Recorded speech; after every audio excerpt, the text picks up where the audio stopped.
that we can put it online for folks that couldn't join us today. And Carolyn, whenever you're ready to get started, I will say briefly a little introduction.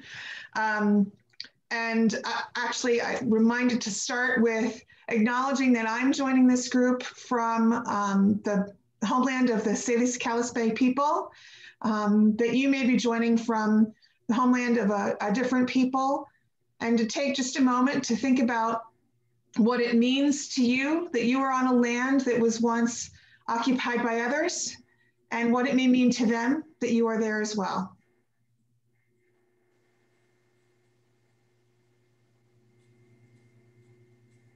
And Carolyn Gilman is joining us today. She is the creator of the wonderful exhibit that is currently here in the Visitor Center, Reimagining America, the Maps of Lewis and Clark. I have to tell you, Carolyn, that my 17-year-old son, who is history, map, and flag obsessed, is your biggest fan. He just loved these. I don't know that he's out of bed to join us right now, but I will definitely share the recording later. Carolyn has a long, storied career in exhibits, including many of you would have been familiar with the bicentennial exhibit of the Lewis and Clark expedition, which she also designed. She's worked for various historical societies and institutions, including the National Museum of the American Indian. And in addition to all of that is a award-winning, can I say that? Award-winning writer of science fiction and fantasy. Did I get that right? Yep, that's right. No, that's for them to hear you. Carolyn, if you want to say anything else to introduce yourself, please do. But if you want to share your screen and take it away. Okay, let me fiddle with this a little bit. It's been a long time since I've done this. So okay. Let me. Okay. There you go. I got to the right place. Now what I've got to do is go from the beginning. There you go. Excellent. Okay, let me just fix my Zoom thing so that, okay. All right, now can everybody see my screen now? Looks good from here. Okay, great. Okay, well, glad I'm here. It's lovely to see you all. I talk about Lewis and Clark around the country a lot. And one of the things that I'm asked most frequently is, how did they find their way? So I was really glad when the Lewis and Clark Trail Heritage Foundation asked me to organize a new traveling exhibit that would answer that question. The idea for the exhibit originally came from Lorna Hainsworth, who is a member of Lewis and Clark Trail Heritage Foundation. She got things moving by giving a donation to the foundation that allowed us to develop and design the exhibit. And Lou Ritten, the president of the foundation, recruited me to develop it. So let me just introduce myself a little. To explain why it was me he asked. I am the author of this book, Lewis and Clark Across the Divide, which was published by the Smithsonian Institution back in 2003. I was also curator of the National Lewis and Clark Bicentennial exhibit, which toured the country from 2004 to 2006. After that, I went to work for the National Museum of the American Indian in Washington, D.C. That's part of the Smithsonian. Currently, I've taken on a new job. I'm actually a consultant at the U.S. Capitol. What I'm doing is giving them advice on how to interpret historic artwork in their building that is related to Native Americans. The Capitol is completely chock full of historic artwork, and they need often some consultants to tell them how to develop it, how to interpret it for the public. This is a brochure that we developed when we were planning the exhibition. It explains the project in more detail. And if you're interested in reading about it, I can send a PDF of this brochure to anybody who wants to read it. It'll give you a way to, I'll give you a way to request it at the end. It kind of explains our objectives in developing the exhibit. Our first objective was to show high quality reproductions of some of the critical maps that were drawn by Lewis and Clark or consulted by them, or that kind of demonstrate the process that they went through in creating maps. Because we really wanted people to study the maps, it was a high priority for us to reproduce them at life size or larger. And that's very rarely done. Even Moulton's Atlas, as huge as it is, doesn't reproduce them at life size. The exhibit is going to be available to any site that requests it around the country, and but they need to provide a safe indoor space for it. There's a small rental fee for it. This is what the exhibit looked like the first time it was set up at the Great Falls Interpretive Center. This is straight out of the crate.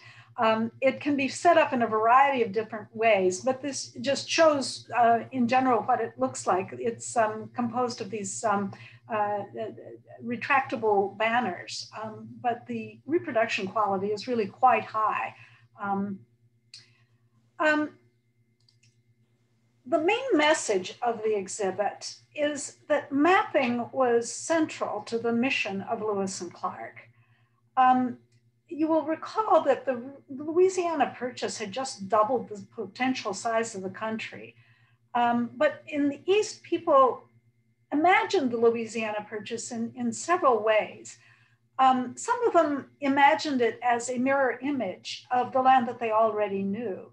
As a matter of fact, Lewis fell into that trap a little bit because he expected that he would be traveling through forests and that he'd be able to create birch bark canoes whenever he needed them along the course of his journey. It turned out there's not a lot of birch bark in Montana, and so he had obviously imagined the land wrong. Other people imagined the land as a trackless and probably useless wilderness. Some people saw it only as a route to China. It was flyover land as far as they were concerned. Others, more politically inclined, saw it as a buffer between the United States and Britain and Spain. Jefferson, on the other hand, saw it as a giant Indian reservation where all the tribes of the East could be relocated in order to get them out of the way of settlement. The actual inhabitants of the Louisiana Purchase knew their land intimately, but they visualized it in ways that European Americans would never quite be able to grasp. So Lewis and Clark's task was to go there and to report back on what they found, and maps were an essential tool in doing this. Now, back in 1802, the publication of 2 British maps had sent alarm through the heart of Thomas Jefferson. This was one of the maps. It's Aaron Arrowsmith's 1802 map of the western of North America. It compiles the results of the British explorations of the West Coast and Canada. And there's several things to notice about this map. First of all, look at the overall size and shape of the continent. It's really pretty accurate. They knew how big the West was. Also note that the Pacific Northwest is shown in great detail and great accuracy. And this is due to the Royal Navy's efforts, starting with Captain James Cook and continuing with George Vancouver. They had measured all the latitudes and longitudes of the major landmarks on the west, including the mouth of the Columbia River. And they'd explored up the Columbia River far enough to name Mount Hood for the First Lord of the Admiralty. Canada, you see, is shown in great detail. And this is due to the efforts of the English Hudson's Bay Company and the Canadian Northwest Company. Now, one Northwest Company partner, Alexander Mackenzie, had recently become the first non-Indian to travel across North America by land. And he published an account of his journey in London, including this very detailed map of his route. Now, looking at these maps produced a kind of Sputnik moment for Thomas Jefferson. Clearly, the British were way ahead of the United States in their knowledge of what lay on the West. In his view, the United States needed badly to catch up. So this spurred him to act on his long-held ambition to send out an exploring party into the West. And in preparation for this, he asked a government cartographer named Nicholas King to compile everything that was known about the geography of the American West. This is King's map. It's dated 1803. You can see several things, noteworthy things about it. One is that the Rocky Mountains kind of peter out south of the Canadian border. And this is not because he thought they actually did, but because of what is written across the area that Lewis and Clark were going to travel through. This may help you see it. It says conjectural. They had absolutely no idea what was there. So they could only guess. So how did they find their way? Now, when Lewis and Clark set out into that vast conjectural landscape, they needed to know where they were going. And so what did they do? First and most important, they asked for directions. The thing is that the West wasn't unknown to the people who lived there. Lots of people were living there and traveling through it. And so talking to those people was probably the single most important wayfinding technique that Lewis and Clark used. It started as soon as they arrived opposite St. Louis in 1803. They spent that winter grilling everybody they could find who would talk to them, traders and merchants and Spanish government officials, and it paid off. This on the screen is one of the maps that they acquired in 1803 before setting out. It was drawn by James Mackey and John Evans, two fur traders who had between them traveled all the way up the Missouri River to the Mandan villages and mapped it all. So everything Lewis and Clark saw in the first year of their journey was already shown on this map. What you can't see is how extraordinarily detailed it is. It's just packed with rivers and names and geographic information. You can probably see how dirty it is. That's because Lewis and Clark took it with them and made notes on it as they consulted it all along the way during the first year. Interestingly, you can see that it was folded down into this kind of oblong shape. And that shape is exactly the size and shape of the journals. So it's my supposition that what they did is they folded it up and stuck it into one of the journals for safekeeping as they went along. Now, traders weren't the only ones that they consulted. Of course, farther on the journey, the native people were the main sources of information about what was going to lie ahead for them. One example is this gentleman, Sheheka, the chief of the Mandan village that lay closest to Fort Mandan. over the winter in 1804 to 05, they talked to him and he shared his geographic knowledge. This map is one of the results. It shows the Yellowstone River and its tributaries. If you can see my cursor, the Missouri River runs along the upper right-hand corner of the map. And the Yellowstone River is the one that is going diagonally down to the lower left.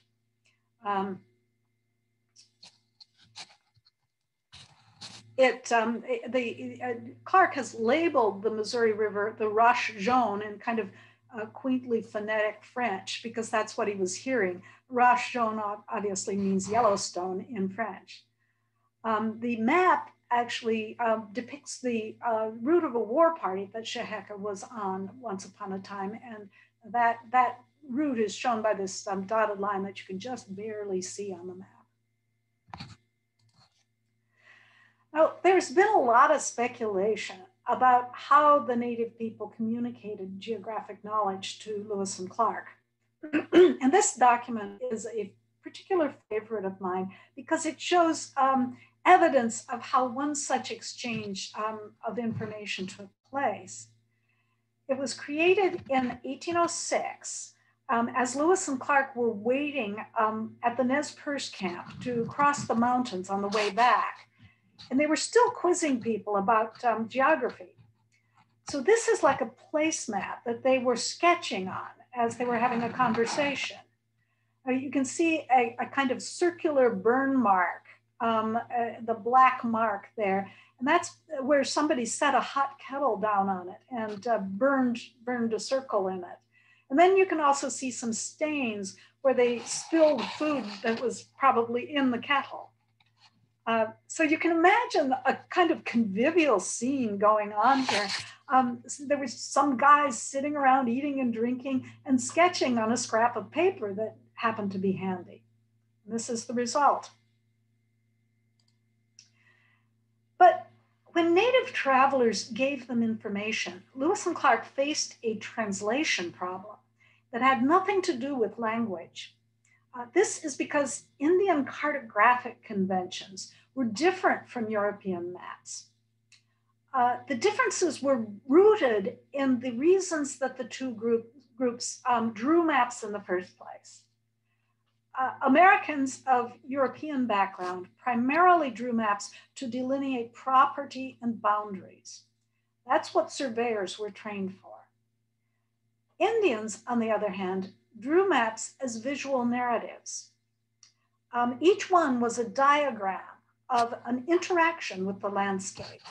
It might be a journey or an event or a story. They included information about time and relationships and subjective experiences, but not always about literal topography. So this map is a perfect example to illustrate all of these things. It was drawn by an Arikara named Tune, whom Lewis and Clark called Piahito. It was recently discovered in France, and it was featured in an issue of We Proceeded On, the magazine of the Lewis and Clark Trail Heritage Foundation. And if you didn't read this issue of the magazine, I urge you to do so. It's really interesting.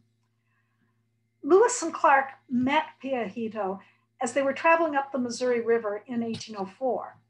And Clark wrote about walking along the shore of the river while Piahito told him, quote, a number of their traditions about turtles, snakes, etc., and the power of a particular rock or cave on the next river, which informs of everything.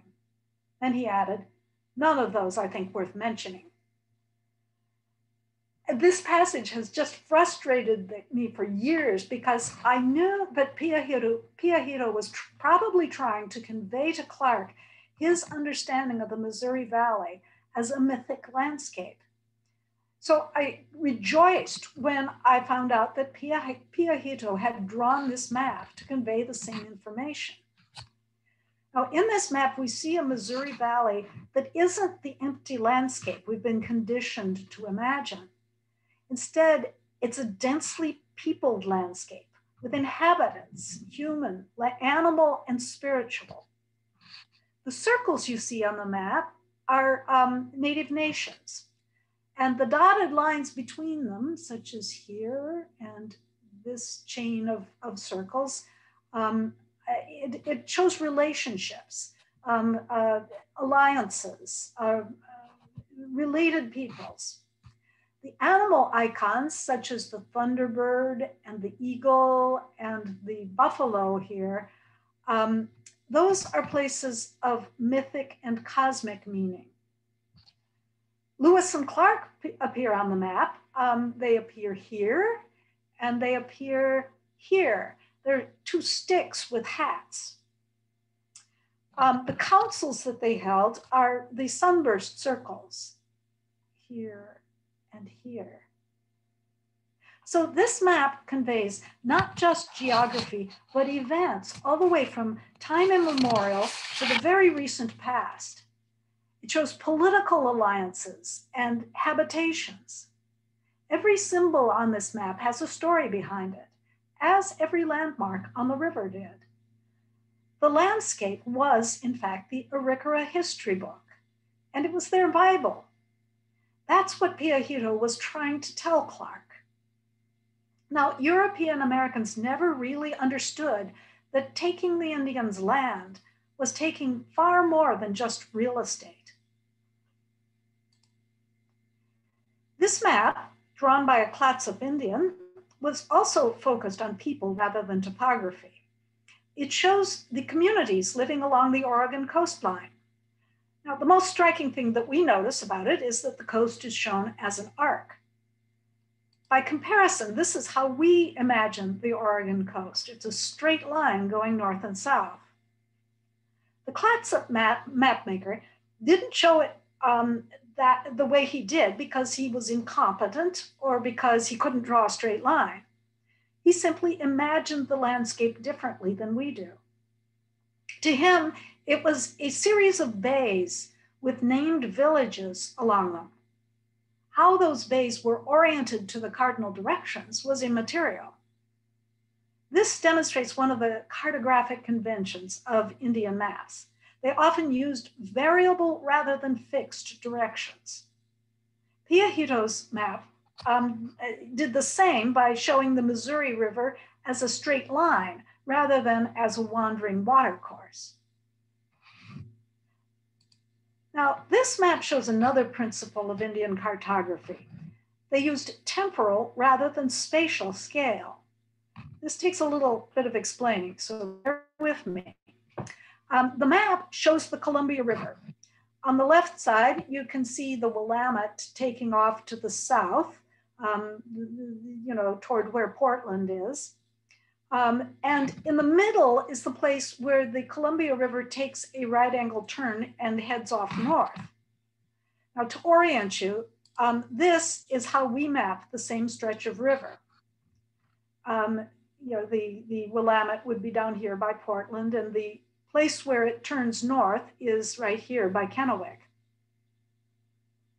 But notice that on Cutnose's map, the east-west portion of the river, the lower part of the river, is longer than the north-south portion, whereas we see it as shorter. And this is because we are using a spatial scale. Cutnose, on the other hand, was showing the amount of time it takes to make the journey along the river. And the lower part of the river is much more time-consuming than the upper part because it's interrupted by all sorts of falls and gorges and portages. If you're measuring in days of travel time, the easy part will look compressed and the hard part will look elongated. Neither way is wrong, they're just showing different things. One is showing space, the other is showing time. Now, this map shows some of the same geography. This is the Columbia River, once again, making this right angle turn right here. There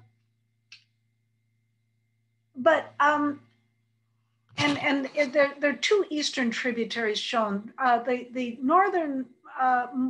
northern tributary it shows is the Spokane River, and the southern tributary is the Snake River. But what I want to point out is how the tributaries of the rivers are shown diagrammatically as evenly spaced lines.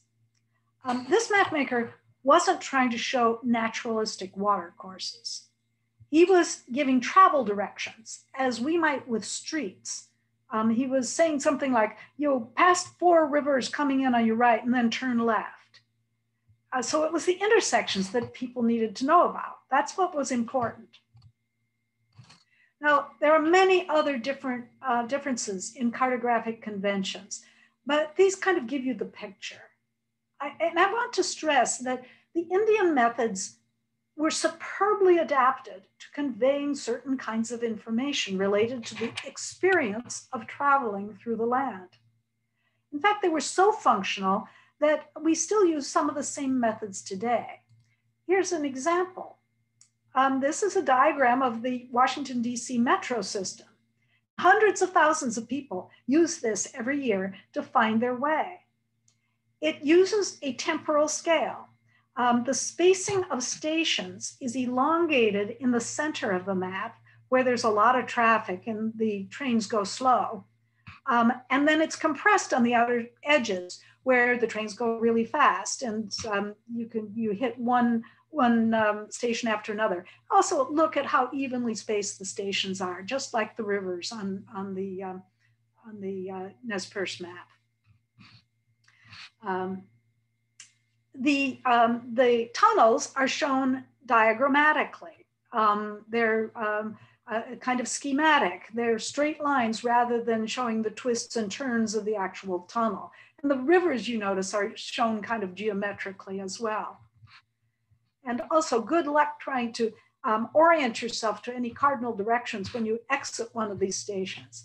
I have lived here for 10 years now, and I'm still constantly confused when I exit a station. The point is, this map is intended to depict the experience of travel on a subway rather than the landscape that the subway is passing through.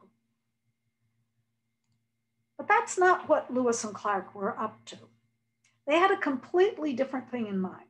They wanted to represent the land as if from above, from a perspective that no one at that time had ever seen it. I want to say this is not the right way to make maps. It's simply the way we do it. Today, we're accustomed to aerial and satellite views of the landscape, but they had never seen those. They could only imagine what the land would look like from an elevated perspective. The question was how to take a landscape that we all experience horizontally from within, and then to abstract it, show it vertically from above. Now, during the Age of Exploration, Europeans had developed a number of really ingenious methods for doing this. Lewis and Clark used 2 of those methods, astronomical observation and dead reckoning. So, astronomical observation first. This was developed by seafarers who needed a system for wayfinding at sea. They realized that the stars gave them a guide not only for navigation, but for fitting the explored parts of the world together on a very large scale. By Lewis and Clark's day, there was a global system of latitude and longitude that located every spot in the world on an imaginary grid.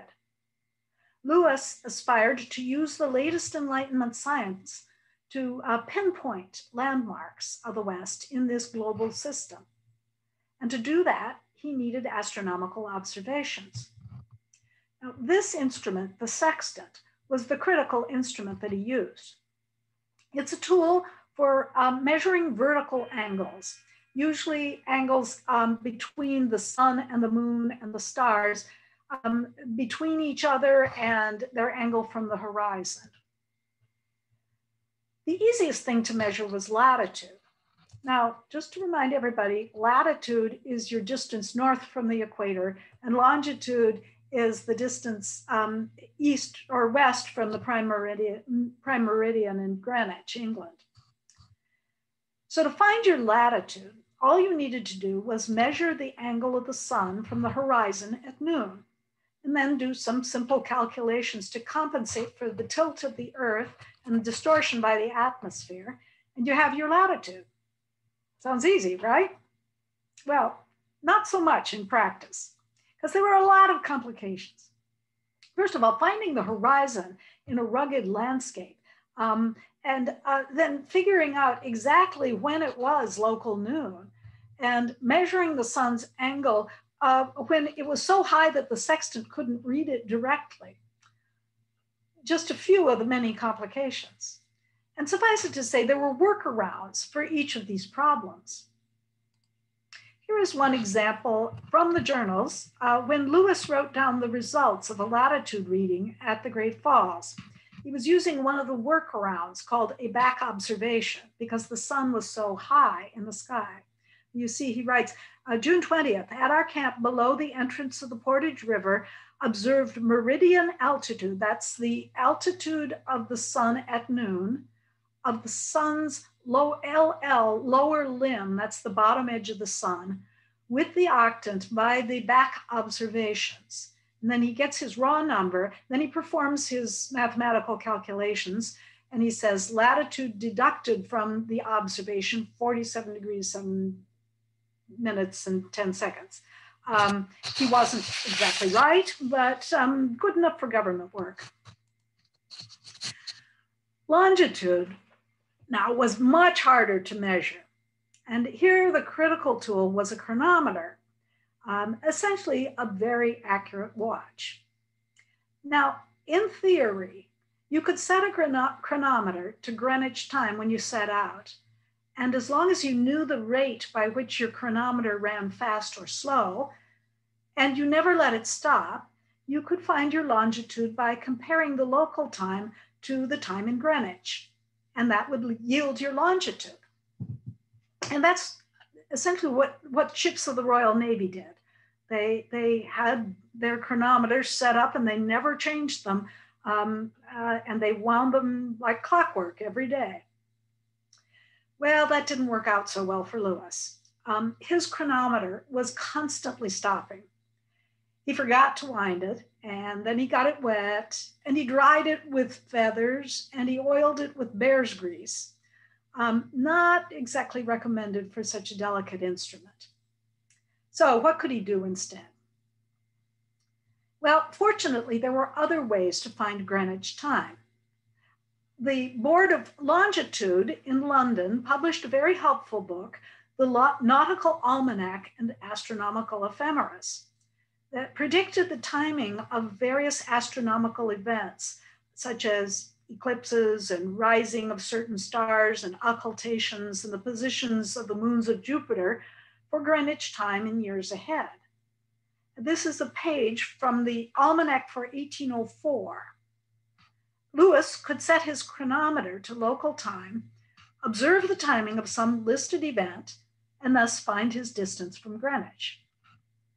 Now, he tried to do this in several places, notably at Fort Mandan when he tried to observe a lunar eclipse, and at the Three Forks where he tried a different method called lunar distances. Now, this is Lewis's astronomy notebook, where mathematician Robert Patterson wrote down instructions for finding longitude by lunar distances. Lewis took the readings, but the calculations to convert them into longitude were so tedious that he didn't do them. And then neither did anyone else until someone finally wrote a computer program to do it in the year 2000. It turned out that Lewis's results weren't totally accurate, but they were within the usual margin of error for their day. But the important thing is they weren't available when Clark drew the master map of their travels. In fact, Clark had very few of the locations from the astronomical observations. So how did he do his map?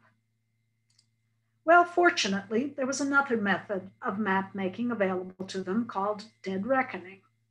And this was a much older and more low-tech method. All you needed was a compass and a pencil. But the challenge of this method was that you had to keep at it every day for 3 years without ever stopping and getting distracted by grizzly bears or waterfalls or whatever. William Clark was a much more methodical person than Lewis, and he seems to have been the one who made most of the observations by dead reckoning. This is the actual compass that he used. As they were traveling, he would keep track of how many miles they covered on each compass heading, hour by hour through every day. Here is one of Clark's lists of courses and distances from the journals. And believe me, there are a lot of these lists in the journals because he had to write it down every day. This is just one day's a list of courses and distances. Now, incidentally, people are often surprised to hear that he just estimated the mileage. But you can get very good at estimating distances with enough practice.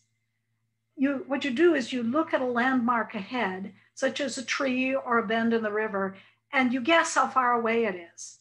Then when you reach it, you find another landmark ahead and you estimate its distance, and so on. It takes extraordinary concentration. Get distracted and you can miss 10 miles. And sometimes Clark actually did miss some miles. But the thing is, it evens out over the long run. Yeah, he would underestimate one day, he'd overestimate another day, and it all kind of worked out.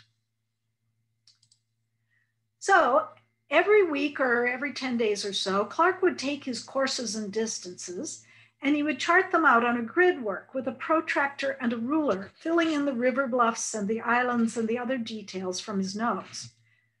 This is the map that he made from the courses and distances I just showed you. It shows a part of the Missouri River that's now hidden under Lake Sakakawea in North Dakota. North is on the right because the river actually flows east-west at this point. And there are dozens of these route maps. Pretty much every step of the way, we have the route maps that Clark drew. And every winter, he took his route maps and he reduced them in scale into a continental map of their route using drafting instruments like these. Now, the other instrument that Clark used was a surveyor's compass. This was useful for even more detailed work. The surveyor's compass is for measuring horizontal angles as the sextant measures vertical angles. And it would have been mounted on a tripod for use. It's shown here in its case. They would have taken it out of the case, mounted it on a tripod before they could use it. So here's an example of the kind of map that Clark made using the surveyor's compass. It shows the Washington coast north of the mouth of the Columbia. And you can see that Clark set up his surveyor's compass on this headland right here. And then he took readings on the various landmarks that he could see and their direction, the angle from true north of each of the landmarks. And that enabled him to map them properly.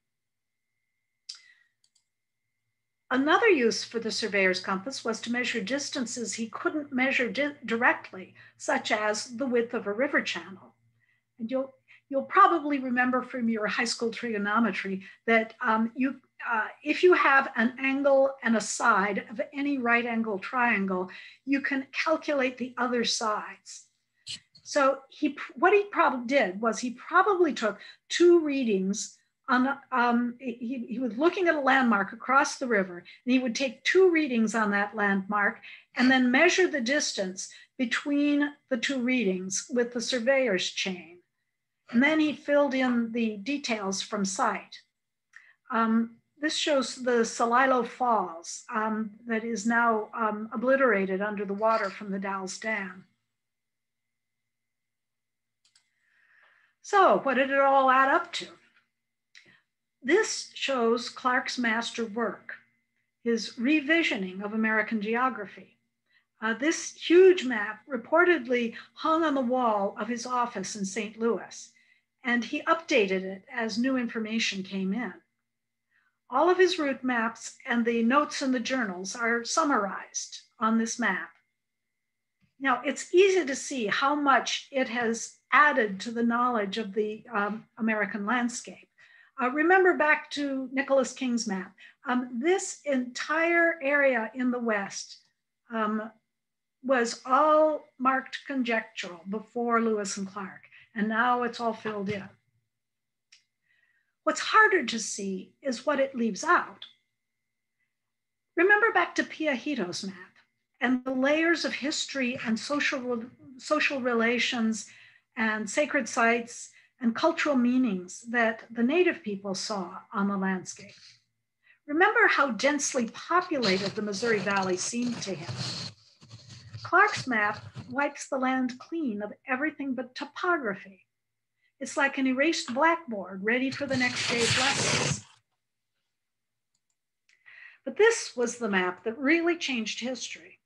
It was published in 1814, along with the narrative of Lewis and Clark's journey.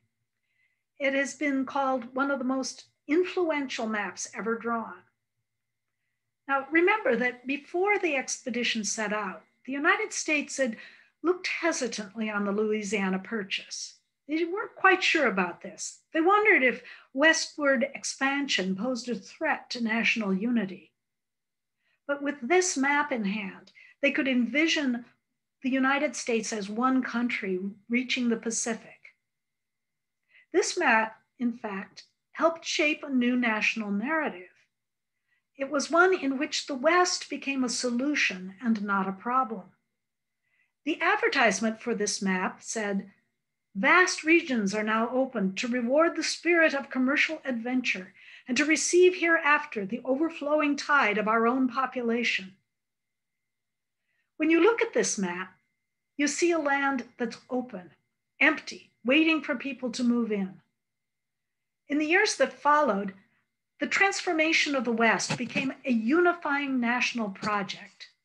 People came to believe that America was about the future, not about the past. It wasn't just a country.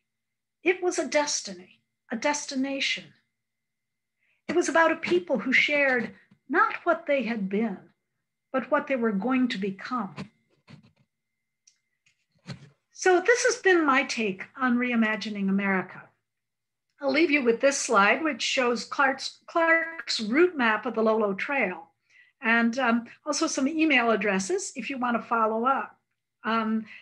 If you want a copy of that brochure about the exhibit, this is my email, or you can email the director of the Lewis and Clark Trail Heritage Foundation. So I really hope that you get a chance to visit the exhibit and to spend some time looking in detail at these maps. They reward some close study. So thank you. I'm going to stop sharing my screen now, and I will be happy to answer any questions that you may have. Thank you so much, Carolyn. I sit right next to the exhibit and I see something new every day when I walk past into my office. So it's great to see some of the background. Folks, remember, if you have any questions, please go ahead and type them in the chat box. And I am going to probably start with a question because I'm still fascinated by the Piahito map, the two-name map, and I have not had the advantage of reading that issue of We Proceeded On. So I'm a little curious about how it was discovered and I guess how people realized what it was. Yeah, it was discovered in the Bibliothèque Nationale in France. And they didn't immediately connect it with Lewis and Clark.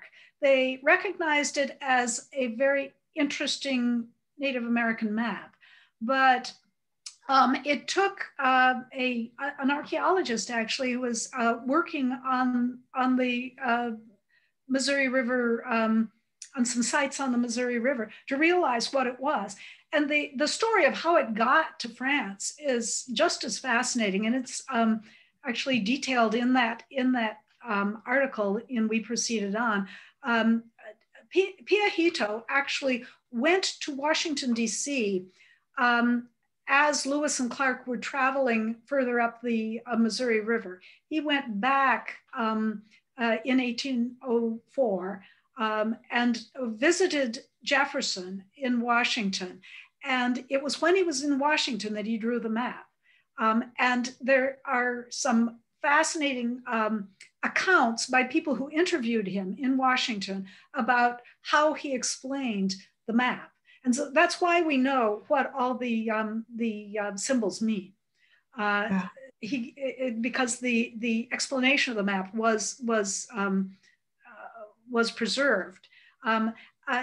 Somehow the map fell into the hands of the kind of maitre d', the butler at the White House, who was French, and he sent it back to France for some reason.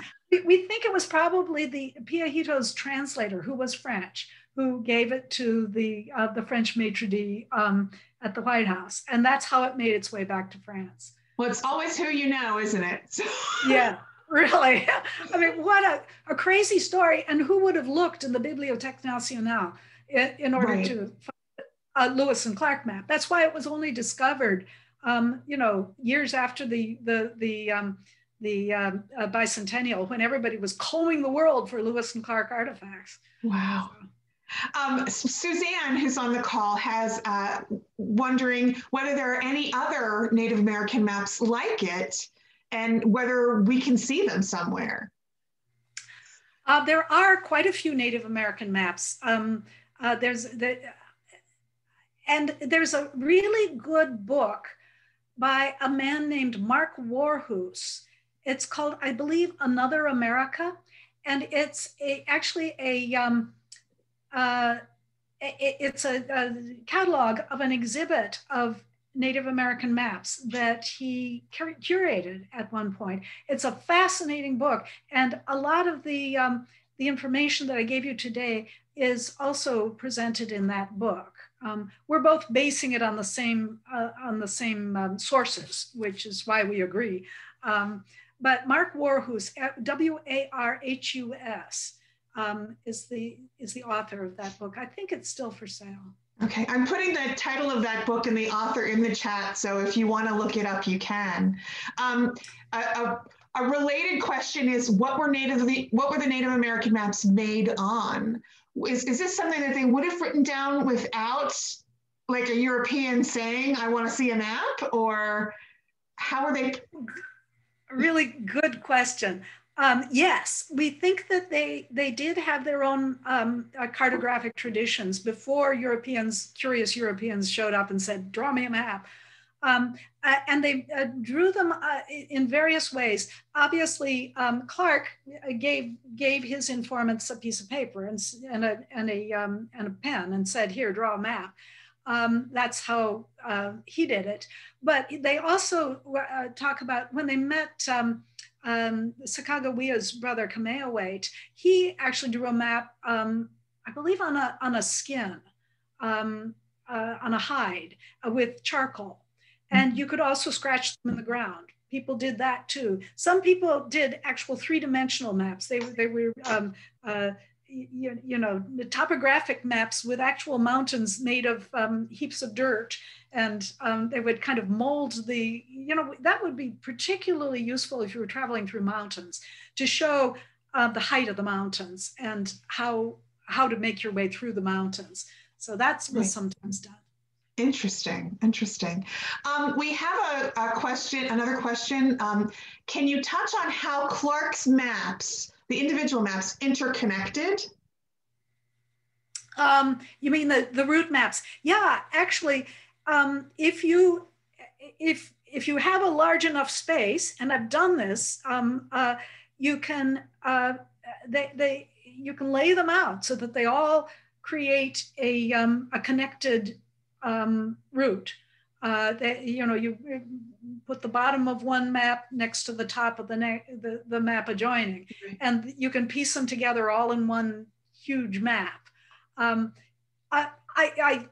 My guess is he probably didn't do that himself, because it takes quite a huge piece of room. You need a large table or a large floor space in order to do this, because they're quite big. Interesting. So, but they all assemble into one map. Amazing, amazing. Here's another great question from our perspective. What was the mapping error that led the National Park Service to make an error in locating Travelers Rest? Do you know the answer to that question? Gosh. So no. A bit of background. So, the Travelers Rest being the only archaeologically verified campsite, there was archaeology done here to locate the actual campsite, but previously the National Historic Landmark for Travelers Rest was located about 1.5 miles distant. Was there a general error in longitudinal and latitudinal calculations that everything was a little bit off, or how did that work? My guess is that the original site could have been taken from Clark's route map. That would be the most detailed map to show the campsite, because the larger scale maps wouldn't show it in enough detail that you could actually locate it archaeologically. Right. But there's a fair amount of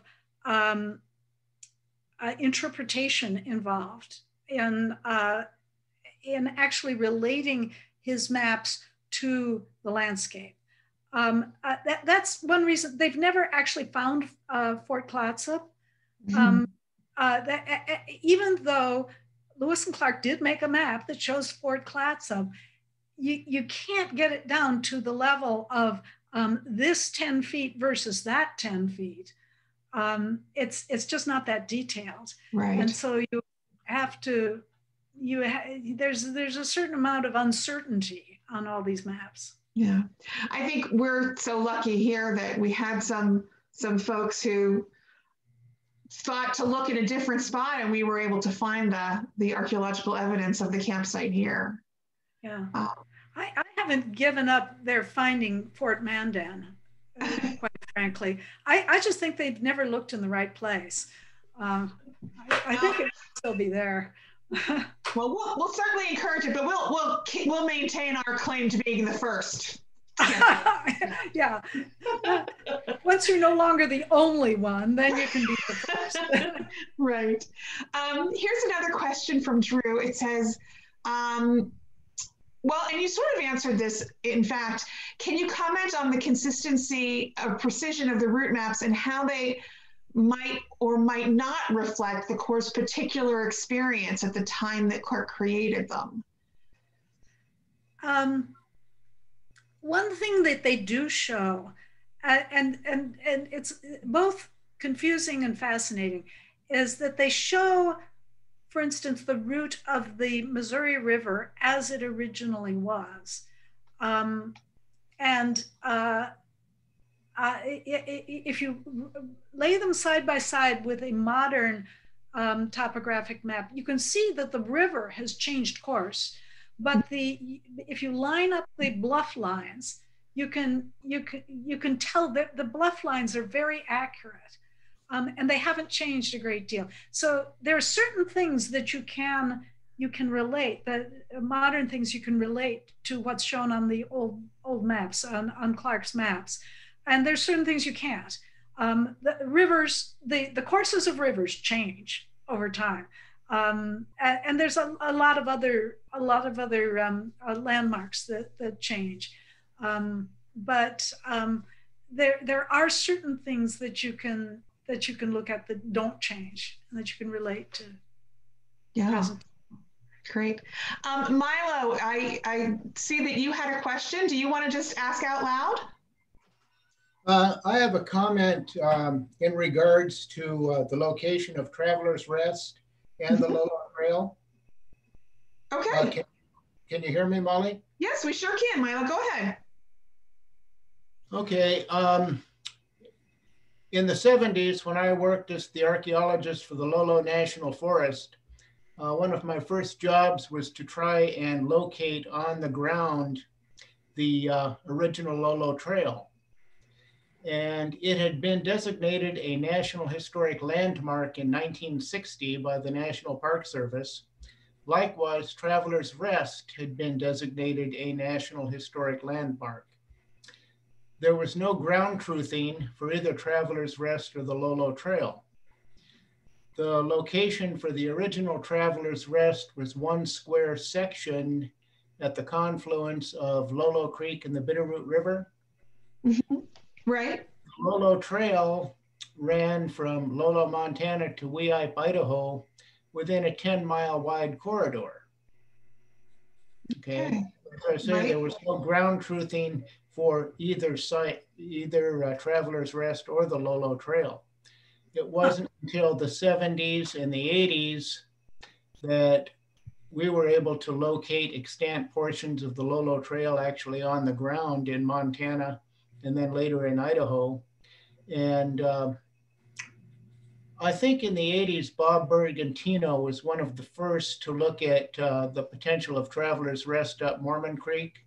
Gotcha. And then later, Dan Hall and the archaeology was able to pinpoint Travelers Rest as we know it today. But it was kind of an evolutionary process for both the Lolo Trail and Travelers Rest. Interesting. Uh-huh. Did they originally use Clark's route maps in order to locate the Lolo Trail?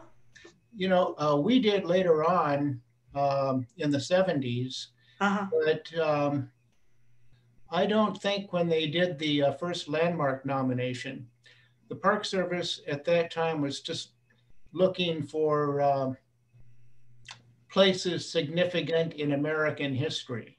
And the Lolo Trail was indeed one for Lewis and Clark, and then later the Nez Perce War. And likewise, Travelers Rest, because it was the longest campsite other than Fort Clatsop and Fort Mandan. Really? But no, it was pretty much a library exercise. Huh. Very interesting. Thanks, Milo. I have to ask this question from Stephanie Ambrose Tubbs because it's the most beautifully worded question, and you'll see why. Have you ever been to the top of Lemhi Pass? And would you agree with Professor Harry Fritz that Idaho drove Lewis crazy?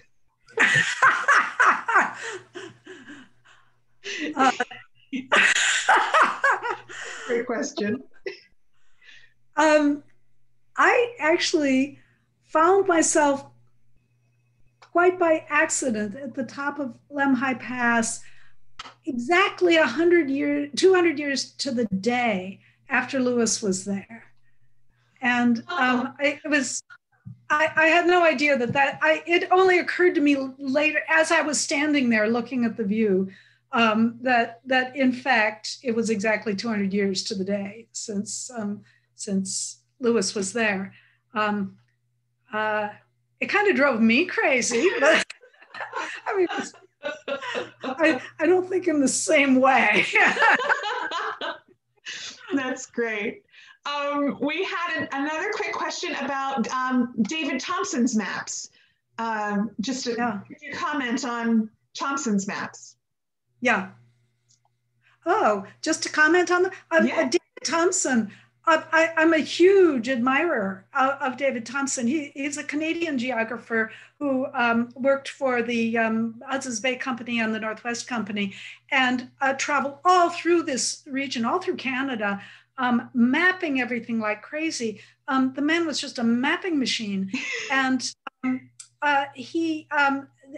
Lewis and Clark actually did have access to one little scrap of David Thompson's map that is in the Library of Congress now, that shows they were trying to pinpoint exactly how far north the Missouri was because there was hope that it went beyond the 49th parallel, excuse me. Right. They had, for some reason, somebody had gotten one of David Thompson's maps and they were trying to use it to pinpoint how far north the Missouri River went. But there was, I think there have been some recent publications about David Thompson. There some really fine books reproducing some of his maps and get kind of visuals about his work, which it's a fascinating story. Right. But he worked pretty much alone. He wasn't a team guy. He just went by himself. Awesome. That's great. I don't have any other questions in the chat right now. I am looking forward to hearing more about the work that you're doing now at the U.S. Capitol. I think some of us have seen more of the interior of the U.S. Capitol in recent weeks than we may have in person.